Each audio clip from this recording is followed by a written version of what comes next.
Selamat sore Pak Budi dan Bapak Ibu, teman-teman sekalian. Izinkan saya untuk menyampaikan student report ya Pak, student report dari mata kuliah Bina Gerak.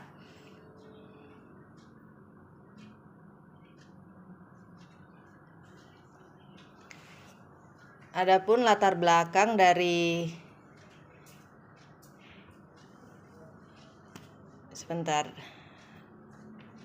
latar belakang. Setiap anak yang lahir di dunia dilengkapi dengan kondisi yang berbeda-beda. Ada yang lahir dengan kondisi normal, namun ada juga lahir dengan kondisi yang tidak normal, berupa mempunyai kekurangan, baik itu berupa cacat tubuh maupun mental. Menurut Mangun Song, tahun 2011 menyatakan bahwa anak yang lahir dengan kekurangan baik itu berupa cacat tubuh maupun mental mengalami hal yang berbeda serta beban yang lebih berat daripada anak normal lainnya. Nah, dari latar belakang ini bisa kita pahami bersama Bapak Ibu bahwa setiap anak yang lahir ke dunia ini tentunya memiliki kondisi yang berbeda-beda, baik itu secara fisik maupun secara mentalnya. Nah, tapi semua itu adalah anugerah dari Tuhan ya Bapak Ibu. Lalu peran pendidikan dan keluarga. Pendidikan merupakan tempat untuk mengubah dan mengembangkan diri. Setiap masyarakat Indonesia berhak menempuh dan merasakan pendidikan. Bukan hanya anak-anak yang tidak memiliki cacat fisik dan mental yang harus menempuh pendidikan, akan tetapi anak yang memiliki kekurangan pada anggota tubuh berhak menempuh dan merasakan pendidikan. Lalu ada juga peran keluarga. Keluarga merupakan tempat pertama yang dikenal bagi perkembangan pribadi anak. Anak mulai belajar hal-hal yang penting bagi kehidupannya, baik sebagai makhluk sosial ataupun sebagai makhluk individual dalam keluarga. Nah, sebagai makhluk Tuhan, seperti anak yang lahir tidak normal atau dengan kekurangan, itu tentunya mereka juga pasti berhak mendapatkan pendidikan. Nah, pendidikan itu bisa juga mereka dapatkan dari sekolah ataupun yang lebih utama adalah dari keluarga. Jadi boleh mereka mengalami yang namanya cacat fisik, tetapi kalau soal pendidikan, saya yakin dan percaya, Bapak Ibu juga pasti yakin dan percaya setiap anak pasti membutuhkan pendidikan yang sama, baik itu yang mengalami kekurangan ataupun yang normal. Nah, pengertian tunadaksa. Istilah tunadaksa berasal dari kata tuna yang berarti rugi atau kurang dan daksa yang berarti tubuh. Anak tunadaksa adalah anak yang memiliki kelainan tubuh baik fisik, persyarapan otak yang mempengaruhi organ motorik otot maupun kondisi kesehatan. Pengertian tunadaksa ini disampaikan dari buku Musrifah tahun 2014. Jadi tunadaksa ini berasal dari dua kata ya Bapak Ibu. Yang pertama itu tuna yang berarti rugi atau kurang, dan daksa berarti tubuh. Artinya tunadaksa ini dari bagian tubuh itu pasti memiliki kekurangan atau tidak bisa ya dikatakan rugi sebenarnya Bapak Ibu ya, karena itu semua adalah ciptaan dari Tuhan. Nah, dari tubuh itu baik fisik maupun otak pasti ada yang namanya mengalami hambatan atau kondisi kesehatan juga otot mereka pasti mengalami hambatan. Nah, penyandang tunadaksa ini sulit untuk mencapai prestasi baik dalam bidang pendidikan maupun bidang lainnya. Hal ini sering menimbulkan masalah yang namanya psikologis, karena dengan kekurangan fisiknya itu remaja penyandang tunadaksa akan merasa dirinya tidak berdaya dan tidak berguna sebagai anggota masyarakat. Ini mungkin sebagian besar anak-anak kita yang khususnya penyandang tunadaksa atau bahkan mungkin orang tua yang memiliki anak dengan disabilitas kekurangan penyandang tunadaksa tadi ya, disabilitas fisik ya teman-teman, merasa malu ataupun merasa ya ini nanti anak akan jadi apa. Tetapi tadi sudah kita perhatikan bersama bahwa setiap anak berhak yang namanya memiliki atau mereka boleh menempuh pendidikan, baik itu di sekolah ataupun di keluarga. Nah, itu juga tidak menutup kemungkinan mereka mempunyai prestasi. Apalagi sekarang sudah kita ikuti mungkin setiap tahunnya yang namanya O2SN, lomba kursi roda, begitu kan Bapak Ibu. Nah, itu kan ada kaitan erat dengan anak-anak kita penyandang tunadaksa. Jadi mereka juga pasti memiliki prestasi sesuai dengan kemampuan ataupun sesuai dengan keadaan fisik mereka. Nah, selain itu, selain pendidikan juga tentu adanya program khusus untuk anak-anak kita penyandang tunadaksa. Program Bina Gerak adalah program khusus untuk membantu anak yang mengalami gangguan motorik. Program ini bertujuan untuk mengembangkan keterampilan gerak anak dalam melakukan aktivitas sehari-hari. Dari teman-teman kita tadi juga sudah menyampaikan hasil presentasinya bahwa ada yang namanya program untuk anak-anak kita, khususnya anak-anak tunadaksa seperti motorik, yang mungkin tangannya kaku, tadi bisa juga kita berikan keterampilan seperti meremas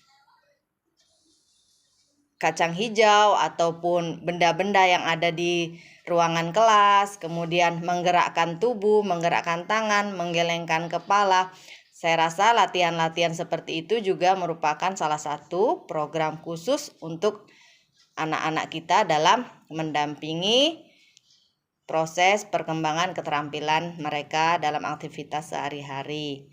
Nah, Bina Gerak ini juga merupakan suatu upaya pendidikan dalam bentuk kegiatan, mengembangkan dan latihan dalam mengembangkan pengetahuan, keterampilan, nilai, dan sikap bagi anak yang mengalami gangguan motorik untuk membina gerakannya dalam melakukan aktivitas hidup sehari-hari.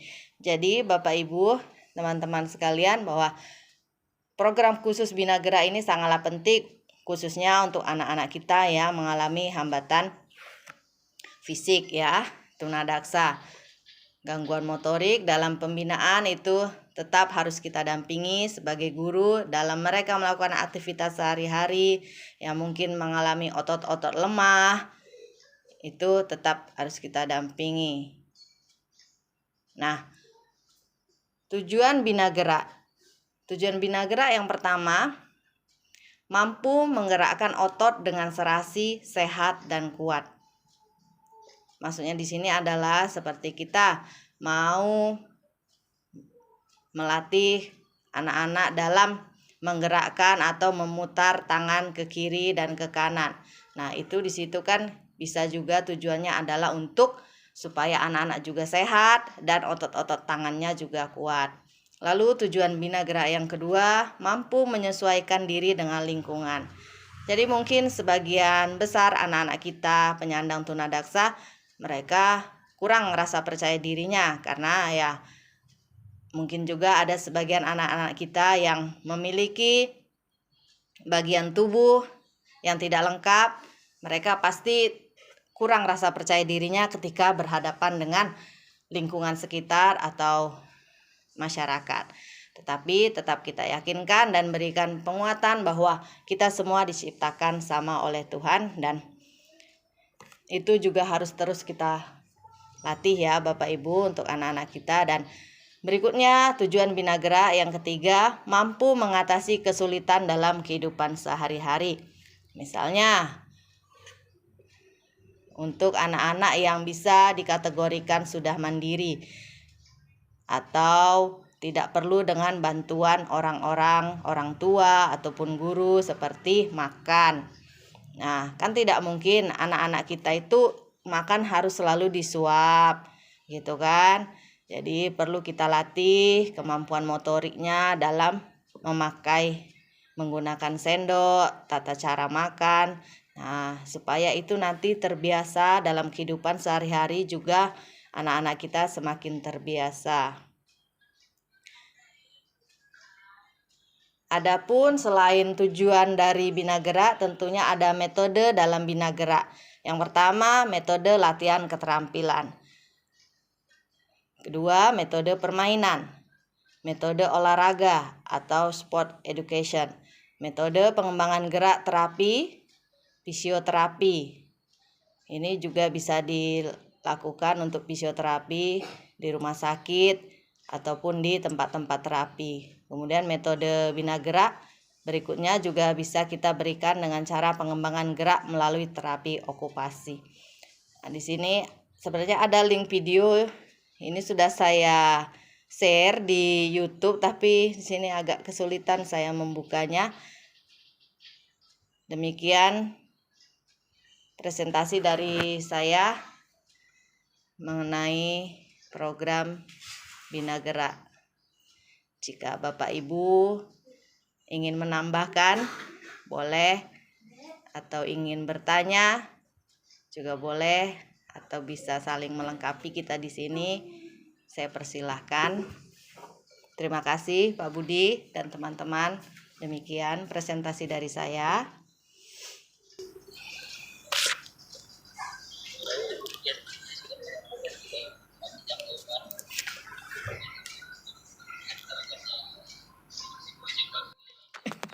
Iya Pak. Ada yang mau bertanya mungkin untuk ini agar dapat poin aktivasi ya kita pengen berprestasi juga.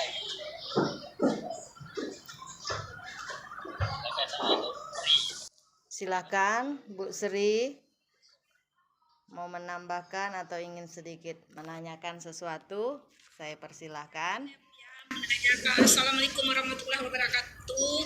Iya Bu. Saya dari kelompok Pajel jam 3 ya Pajel ya. Jam 5 ya. Saya menanyakan program apa yang bisa dilakukan oleh anak tunadaksa. Dalam meliputi program-programnya apa saja yang bisa dilakukan. Baik Bu. Program pendidikan anak tunadaksa itu Bu. Seperti terapinya apa dan bagaimana pengembangan aspek yang dilakukan oleh anak tunadaksa itu. Baik, terima kasih. Terima kasih ya Bu ya. Baik Ibu, terima kasih atas pertanyaannya. Saya nanti akan mencoba untuk menjawab pertanyaan dari Ibu. Boleh untuk berikutnya Pak Nathanael, saya persilakan. Baik Bu, maaf ya kesempatannya. Saya mau bertanya bagaimana cara mengidentifikasi kebutuhan Bina Gerak anak-anak. Kebutuhan Bina Gerak ya Pak ya? Iya Bu. Iya Pak, terima kasih Pak. Iya, baik. Terima kasih. Apa ada lagi teman-teman? Saya rasa cukup ya, 2 aja. Waktunya udah mau habis ini. Ada 2 pertanyaan di sini yang sudah disampaikan oleh Bu Sri dan Pak Nathanael. Sebelum saya menjawab, apakah Bapak Ibu ingin memberikan sedikit tambahan dari materi yang sudah saya sampaikan? Jika tidak, saya akan mencoba menjawab pertanyaan yang pertama yang sudah disampaikan oleh Ibu Sri mengenai program apa yang bisa dilakukan khususnya bagi penyandang tunadaksa dan bagaimana program tersebut dilaksanakan. Begitu ya Bu ya?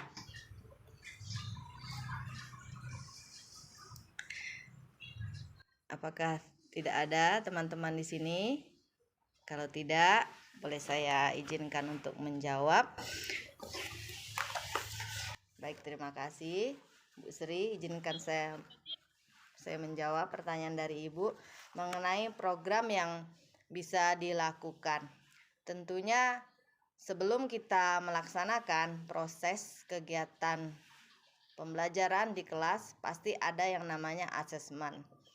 Nah, asesmen itu kan kita sudah tahu apa yang dibutuhkan oleh anak pada semester yang akan datang, atau apa yang belum tercapai oleh anak-anak tersebut. Misalnya, bagi anak penyandang tunadaksa, dia belum mampu atau belum mampu mengambil makan sendiri atau belum mampu menyuap nasi. Nah, itu bisa kita jadikan program.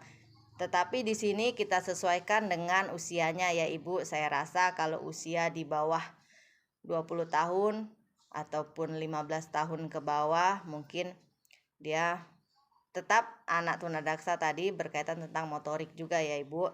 Nah, di situ juga bisa menjadi program dia untuk kedepannya.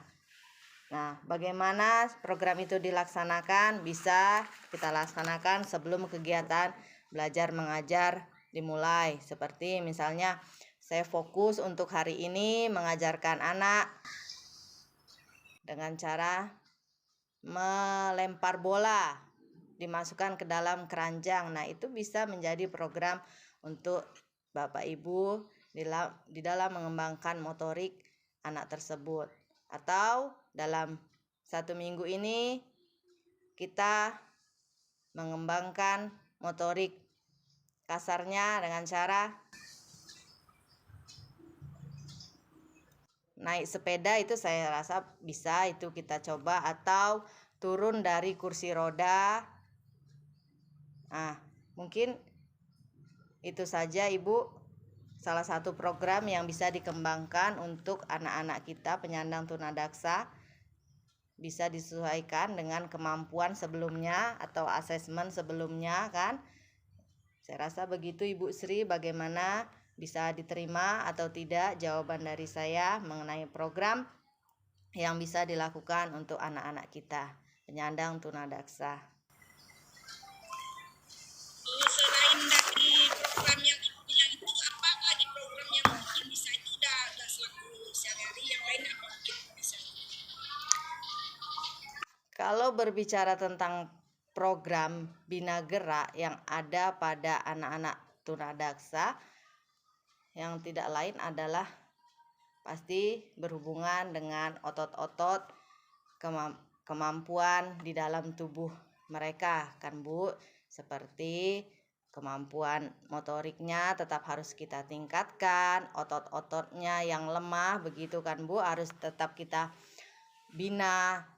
Kalau untuk anak tunadaksa kan tidak kurang berkaitan tentang motorik dan otot begitu kan Bu. Saya rasa itu tetap harus kita tingkatkan dan kita jadikan itu menjadi pembiasaan untuk terus-menerus dilakukan. Itu saja Ibu. Terima kasih atas jawaban dari Ibu Maria. Terima kasih banyak ya. Baik Ibu, selanjutnya saya akan mencoba menjawab pertanyaan dari Pak Nathanael. Bagaimana cara mengidentifikasi kebutuhan Bina Gerak? Bagaimana cara mengidentifikasi? Sebelum kita melaksanakan program Bina Gerak, tentunya kan tadi hampir sama dengan yang sebelumnya mengenai program yang bisa kita lakukan, yaitu dengan asesmen. Nah, dari asesmen itu kan kita tahu kebutuhan apa yang dibutuhkan oleh anak-anak kita. Saya rasa begitu Pak Nathanael. Dari asesmen bisa kita lihat kebutuhan apa yang sangat diperlukan oleh anak-anak kita penyandang tunadaksa dalam kegiatan pembelajaran di kelas maupun di luar kelas. Gimana Pak Nathanael? Ada kekurangan dari jawaban saya atau Bapak sudah cukup bisa menerima? Iya Ibu Khairunisa. Boleh Ibu, boleh Ibu Khairunisa, boleh Bu. Ibu siapa ya? Sini nggak kelihatan. Yang terlihat Ibu Khairunisa. Oh, Ibu Noventina. Boleh, boleh. Iya, Bu. Nanti ditambahin sama Ibu Karenisa. Nah, jadi untuk penambahan yang dari kalian itu kita harus mengamati perilaku aktivitas anak tunadaksa seperti di sehari-harinya. Terus itu seperti mana dia berjalan, berlari atau memainkan permainan yang kita kasih supaya motoriknya itu semakin berguna, karena kan kalau dia semakin didiamkan nanti tulangnya semakin mengecil. Terus itu kita juga mengamati kemampuan motorik pada anak tersebut, seperti kemampuan menggerakkan anggota tubuhnya, mengkoordinasikan gerakan, dan mengontrol keseimbangan sewaktu dia berjalan, berlari, begitu. Jadi kita harus mengobservasi dulu ya Pak, supaya kita tahu di mana bentuk kelemahan anak-anak tunadaksa. Terima kasih. Terima kasih Ibu Noventina atas tambahannya. Silakan Ibu Khairunisa. Ibu Nisa. Bu, masih ada waktu Kak Bu? Ya, sedikit aja. Sedikit aja Bu, boleh. Tadi menambahkan dari pertanyaan dari Pak Nathanael, itu bagaimana cara mengidentifikasi kebutuhan bina gerak anak tunadaksa. Nah, yang dibilang Bu apa tadi, yang dibilang Bu Maria tadi itu benar. Kita yang pertama sebagai guru adalah mengasesmen. Baik itu dia asesmen kita buat sendiri ataupun asesmen medis. Nah, gitu Pak Ibu. Terus yang kedua itu kita bisa mengidentifikasi kebutuhannya itu lewat observasi gitu Bu. Jadi observasi melalui aktivitas kesehariannya, mobilitasnya ataupun keseimbangannya, koordinasinya gitu. Nah yang ketiga kita bisa mengidentifikasi kebutuhannya itu melalui wawancara dengan orang tuanya gitu. Jadi bisa dari riwayat perkembangannya dulu waktu kecilnya gimana gitu, dan kita bisa bertanya juga harapan orang tua itu apa sih kepada anaknya gitu.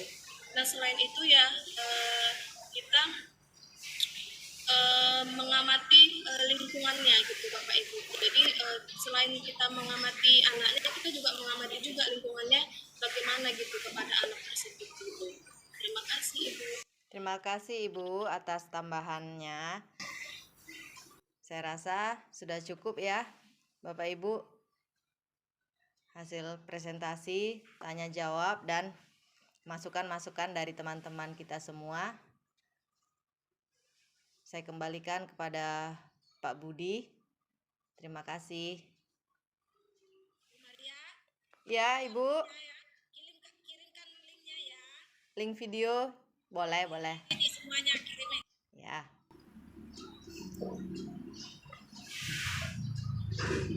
Terima kasih. Terima kasih.